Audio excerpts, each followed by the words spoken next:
at number 10, we have the Wendigo. The Wendigo is something that we like to talk about a lot on Life's Biggest Questions. The Wendigo is a lesson that cannibalism is never gonna end well. The legend of the Wendigo comes from the Algonquin people, which is actually relatively near to where I am here in Toronto. I've actually been to Algonquin National Park and I was scared of bears the first time I went, but the next time I will be aware of the Wendigo. The story of the Wendigo goes that once he was a lost hunter that during a particular harsh winter, and trust me they do get very cold here in Canada, got really hungry. He couldn't find anything to hunt, he couldn't find anything to eat. This continued for days, for months. His hunger became so intense that he turned to cannibalism. After eating human flesh, he became a crazed monster and continued to roam in search of his next fleshy meal. Now the Wendigo, who is 15 feet tall, looks a little like this. Ooh. The Wendigo is said to roam free in the icy plains of Canada and the northern states of the USA, like Minnesota, Illinois, and upstate New York. The legend has legs too, literally. There have been several spates of Wendigo sightings over the past 150 or so years, most notably when a number of people from the Algonquin went missing in the 20th century. The Wendigo was to blame. The Wendigo is said to lure you away from civilization to icier plains and will then eat you alive. Hard no from me to Mr. Wendigo. Stay away. Do you want to meet the Native American Voldemort? Coming in at number 9, we have the legend of Two-Face. This is a morality lesson and a scary urban legend at the very same time. The legend of Two-Face, often called Sharp Elbows or Hester Voto Keo, is about not giving attention to bad things. The story is most popular among the Sioux people, and incantations can be found across a lot of First Nations groups. The story goes that the Two-Face creature is a bit of an attention hog, to put it lightly. They are a nasty presence that wants you to look at them. They will do anything to get your attention, but be warned, if you give in, if you look at it,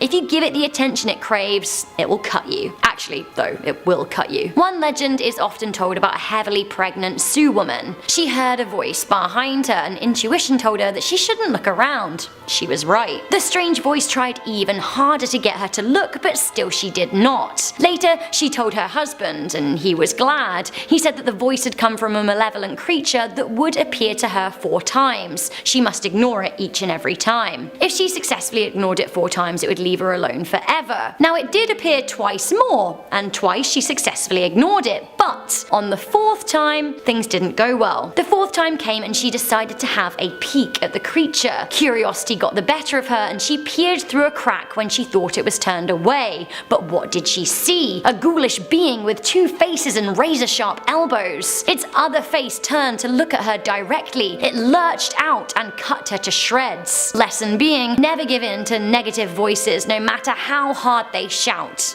They will destroy you. Coming in at number 8, we have skinwalkers. In Navajo culture, the legend of skinwalkers is enduring. In fact, the legend is so widely perpetuated that a lot of people outside of the Native American cultures are very scared of them too. Skinwalkers are said to be witches who ascend to their superhuman powers by sacrificing/murdering a close family member. Honestly, how awful. These skinwalkers can then take the form of an animal of their choosing, but they most commonly appear as wolves, owls, coyotes, foxes, and even crows. These witches are said to be extremely dangerous, and you do not want to encounter one for fear of invoking their wrath. What will their wrath do? Straight up murder, once again. These skinwalkers are said to be most commonly found stalking deserts in California like Death Valley, the Mojave National Reserve, and Joshua Tree, so watch out. From skinwalkers to Skinwalker Ranch up next at number 7. Some weird things have been happening at the so-called Skinwalker Ranch in Utah. Native Americans in the area truly believe that the area is plagued and cursed by evil spirits, and well, they might actually be right. The ranch became notorious in the media when the Sherman family spoke out about their experience living there in the 1990s. Their stories involved strange lights, ghostly apparitions, and the tale of an invincible wolf that I found particularly interesting. It seems that the Sherman family came across what seemed like a friendly wolf. So friendly, it approached them from time to time. Sadly though, the wolf could not be trusted. It killed a number of their cattle, which are expensive to come by. Now this prompted the head of the Sherman family to shoot it with a .375 Magnum.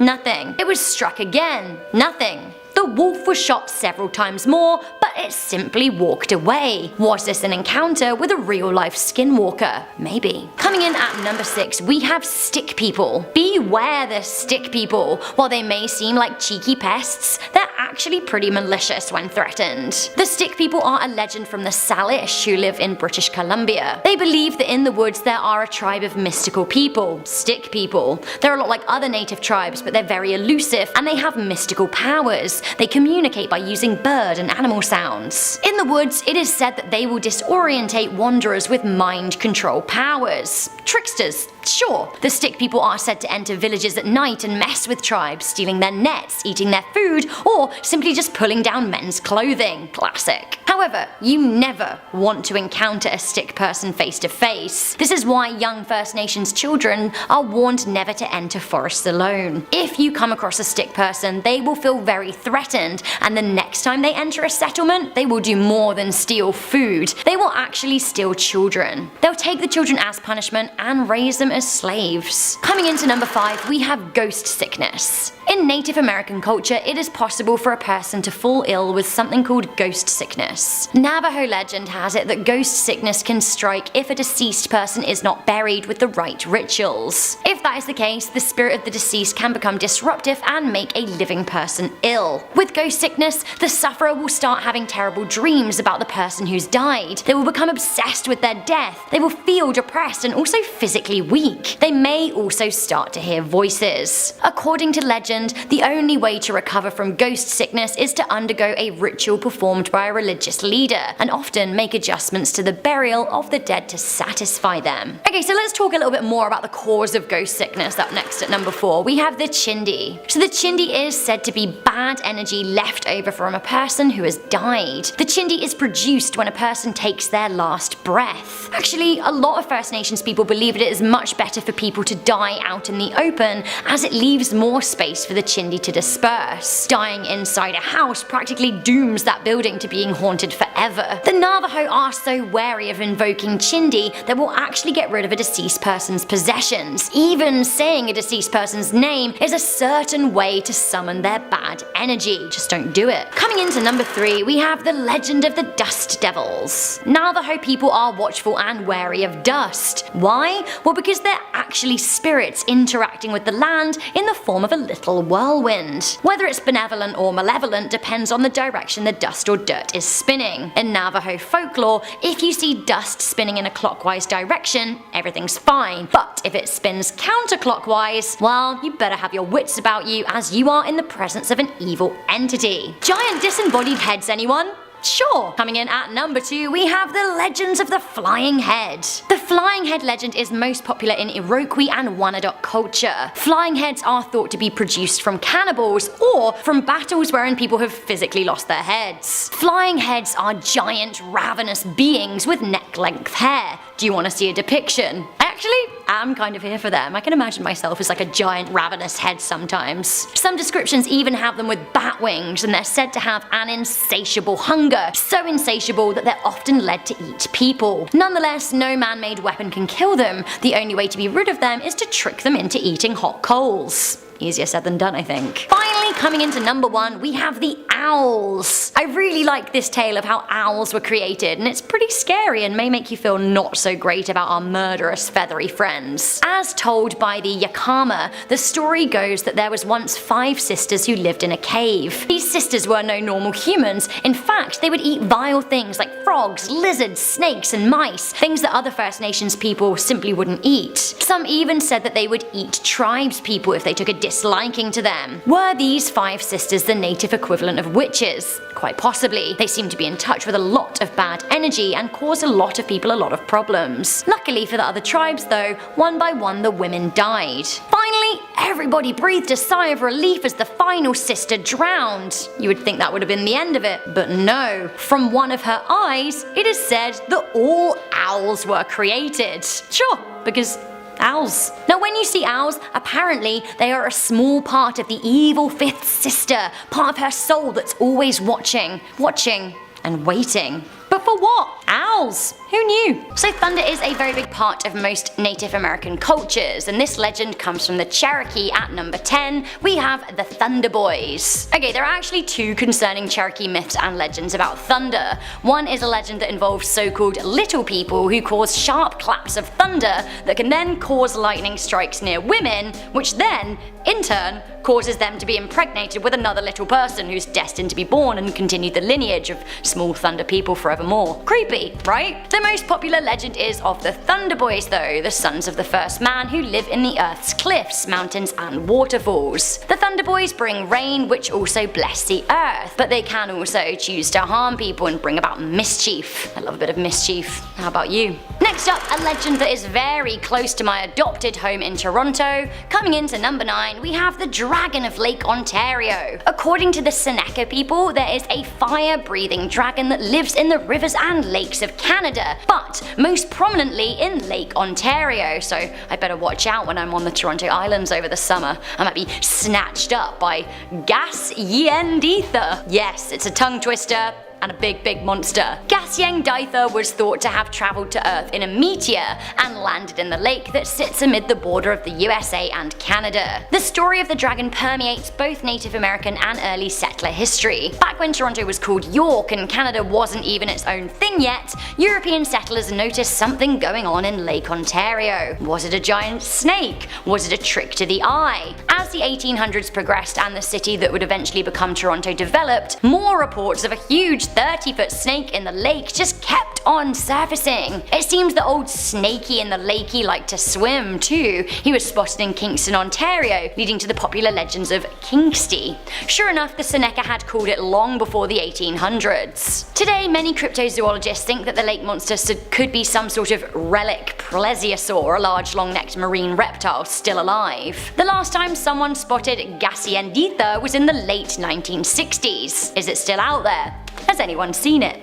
Let me know. Coming into number 8, we have the legend of the animal's revenge. So, I hate to break it to you, but according to the Cherokee anyway, animals are not happy with us, and honestly, I guess who could blame them? The people of the Cherokee still exist today, and they originated in the Appalachians. It's my absolute dream to hike the Appalachian Trail one day, like I feel it in my bones. That being said, I'd need to do my best to appease the animals. It is a long-held native belief that once upon a time, animals and humans lived in peace and harmony. Back then, the power of all animals, including humans, was far more equal. But then the human population started to swell, which meant that we got a lot stronger. Legend has it that the animals met to discuss what they would do to protect themselves. It's said that a council of deers and bears met and decided to bring plague upon hunters who killed for sport rather than need. A council of birds, insects and small animals concocted infectious diseases to spread to humans too. Now luckily, the plants are on our side, and they vowed that for every disease created by the animals, they would in turn create a cure. Sadly, there's no cure for human weapons like bullets and knives though, eh? Just a good old-fashioned hopeful stitch 'em up. Coming into number 7, we have the ancient burial grounds. Ancient native burial grounds. Don't mess with them. This is an enduring urban legend across America and basically the premise of the movie Poltergeist. There are many a ghost story that come from the building upon sacred ground, usually by big corporations who disregard the scare stories surrounding the land that they think is going to be profitable. One example comes from Rock Rimon in Colorado Springs. It is alleged that a McDonald's was built on an ancient burial ground and an old Native American settlement. The Rock Rimon restaurant in question has been haunted by an angry-looking Native American man with a dour face. Apparently the disgruntled ghost turns on taps, jangles keys, and produces phantom screams. Although I would say it could be a bit worse. There's not the whole TV sucking jelly thing. Coming into number 6, we have the bearers of bad news. Beware the owls, or so say the Cherokee. Owls are actually a very important part of a lot of Native American cultures. The owls, man. The owls are not what they seem. Did anyone else watch Twin Peaks? I personally love a good owl. It seems that the Cherokee people think that they're messengers, but not just any messengers. Owls bring about bad news or bad luck. For the Apache people, dreaming of an owl signifies an approaching death, and to the Cree people, answering an owl with a whistle and then hearing no response is another signifier of death. These owls baddies. Coming into number 5, we have the ghost dance. The ghost dance is a relatively new religious movement that has been incorporated into a number of Native American beliefs. The dance was established in around the 1890s in accordance to the teachings of the Wavaka. The dance, which is still performed today by the Caddo of Oklahoma, is intended to reunite the living with the spirits of the dead, bringing the spirits back to fight white colonists and bring about peace and unity for the tribes. It is thought that by performing the dance, people can bring about a new world, which sounds nice. Coming into number 4, we have the ice giant Chenu. The legend of Chenu comes from the Wabanaki people, and it is somewhat similar to the legends of the Sasquatch or the abominable snowman. Chenu is supposed to be a huge Bigfoot-like creature that lives in snowy plains. He was once a human who committed a horrible crime, which led to his heart freezing and him being turned into a troll-like monster who cared only to kill any human that he could find. All love and compassion is just a distant memory for this ice-cold baddie. Coming into number 3, we have the water panther. Ooh, this is another one from near my hood, although a lot of First Nations people across America believe in the water panther, not just the people of the Algonquin. I've been to Algonquin Park a few times, and I have to admit, it is pretty freaky at night. I wrote a whole blog post on my website about a night spent under a full moon in the park, which was actually very horrifying in many ways. But luckily I never encountered the water panther. The Cree, Algonquin and Shawnee people believe that there is a water monster, a giant-like dragon feline who dwells in rivers and lakes, who waits for humans to come close and then pulls them down and drowns them in the murky depths. The panther is said to have a tail that can hold stuff too, making it even better at killing. There is indeed a lake called Panther Lake in Algonquin National Park, which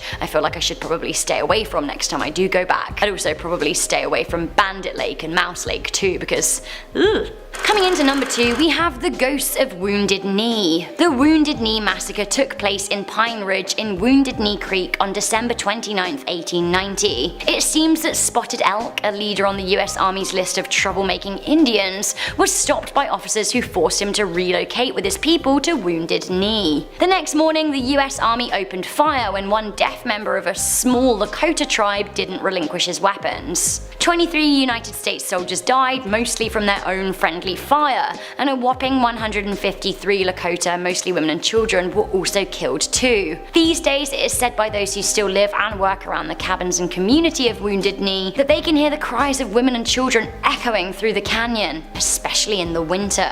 Finally, coming into number 1, we have He Who Must Not Be Named. This is kind of like a Native American Voldemort style thing. Now I know that J.K. Rowling's Dark Wizard is a work of fiction, and even if he wasn't, I'm a Slytherin and I fancy my chances in a cheeky duel, but I don't know about invoking the spirit of a dark soul eater from the Choctaw tribe. They have a name for it, but I'm not gonna say it, because if the Choctaw avoids saying it at all costs, it seems like maybe we should respect that. It seems that this soul eater is a shadow who permeates into people's bodies, filling them with evil thoughts and oppression. Eventually, it creeps into their very souls and eats them alive. You absolutely do not want an encounter with this shadow spirit, so don't say his name. Starting off at number 10, we have Uktena, a massive serpent born of envy and anger with massive wings and horns. This story originates with the Cherokee tribe, and according to a journal entry by 19th century anthropologist James Mooney, who spent time with the Cherokee people, quote, "The Uktena is a great snake as large around as a tree trunk with horns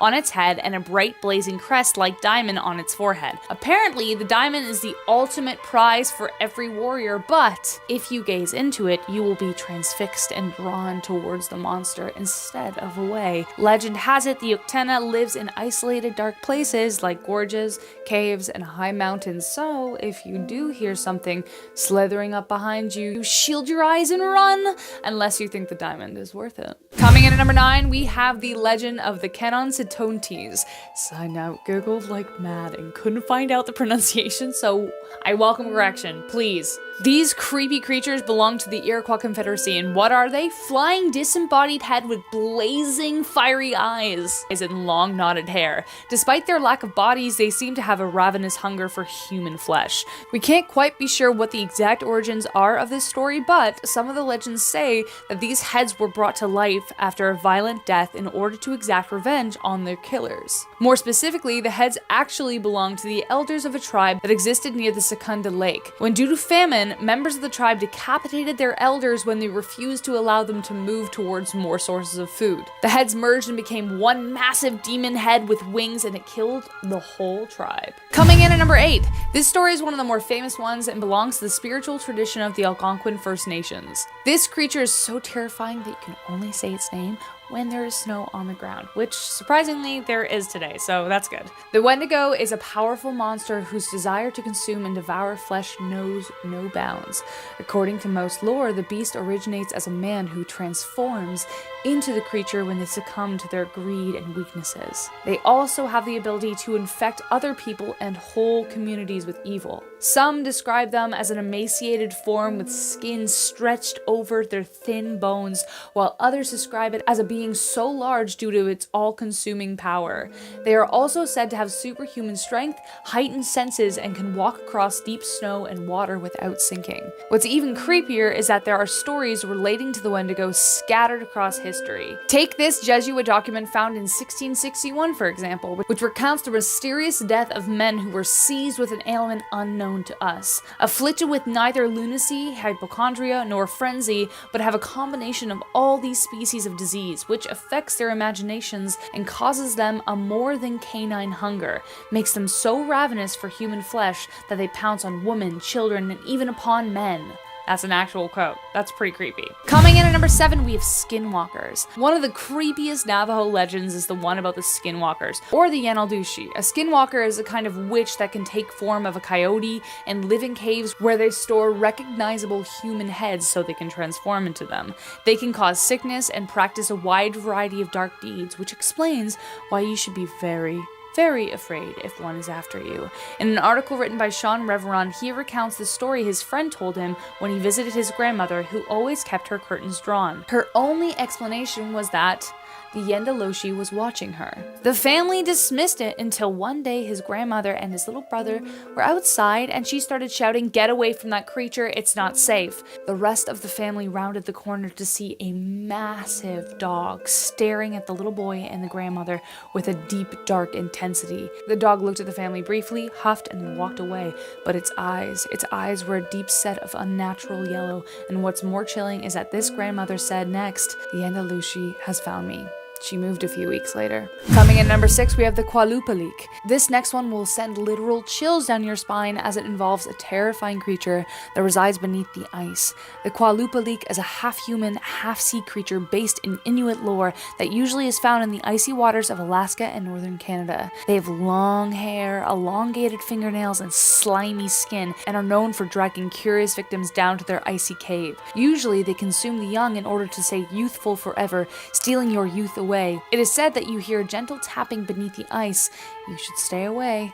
That is the Qualupalik calling for you. Personally, I love swimming in freshwater lakes and rivers. I'd take that over the ocean any day. I don't know. That's just how I was raised. But after hearing this story, I may hesitate before I leap into any Great Lakes. Next up at number 5, we have Mishipeshus. Mishipeshus are the central water figure for the Ojibwe Nation, a great dragon-like creature that resembles a feline with horns. It is said to live in the deepest parts of the Great Lakes. It's kind of like Nessie in the Loch Ness, and is covered in scales with great large paws to help it swim at supernatural speeds. It is both feared and respected by the Ojibwe, as the Mishipeshus are said to be responsible for large waves, rapids, whirlpools, and breaks in the ice in winter. Some are even known to change their appearance into dense fog or sudden strong winds. This creature is also affiliated with the Algonquin, Ottawa, Menominee, Shawnee, and Cree tribes. But they aren't the only ones who believe in them. There are government signs set up warning of their whereabouts near Great Lakes. Check out this picture.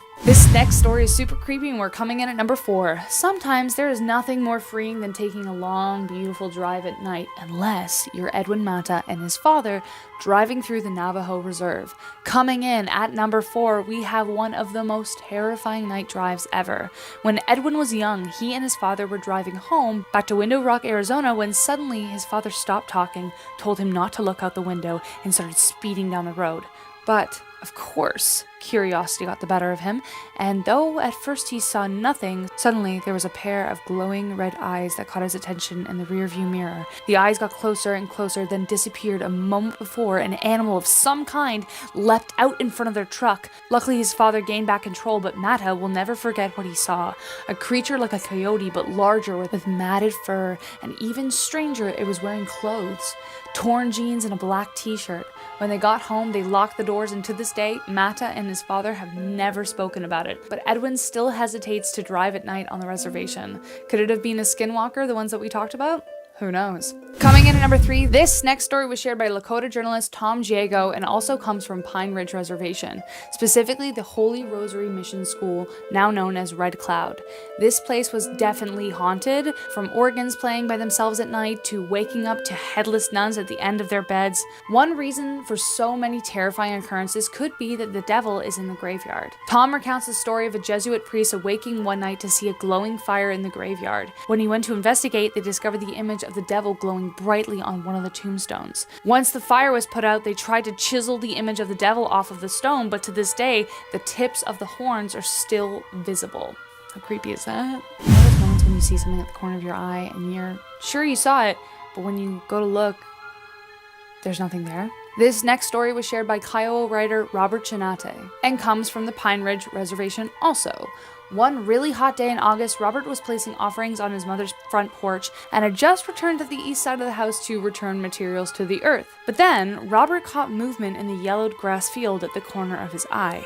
The grass was high, and as he turned to look, he saw a man in black clothing with long hair hanging in his face because he was leaning forward, walking south through the field. The grass was high enough that he couldn't see the man's feet, but he turned away for a moment to return to his work, but when he looked back up, of course, the man wasn't there anymore. He rushed the field to reassure the man that he didn't mean to scare him, to bring him out of hiding, but there was absolutely no sign of him. Coming in at number 1, by now you've probably guessed that Pine Ridge is a troubled place, but we can't talk about these stories without first landing at our number 1 spot with why it is. One of the most horrific stories surrounding this indigenous reservation is the Pine Ridge Massacre at Wounded Knee. On December 29, 1890, the U.S. 7th Cavalry Regiment were escorting 350 Lakota people who had surrendered to a camp where they would wait until they would be transferred to Pine Ridge Indian Agency the following day. They were then forced to give up their defenses, and when some of the tribe resisted, this sparked the 7th to open fire, killing 200 unarmed Lakota people. Considering what happened, it's no surprise that such an abhorrent moment in history sparked paranormal activity literally everywhere and has resulted in many of the stories that you've heard above.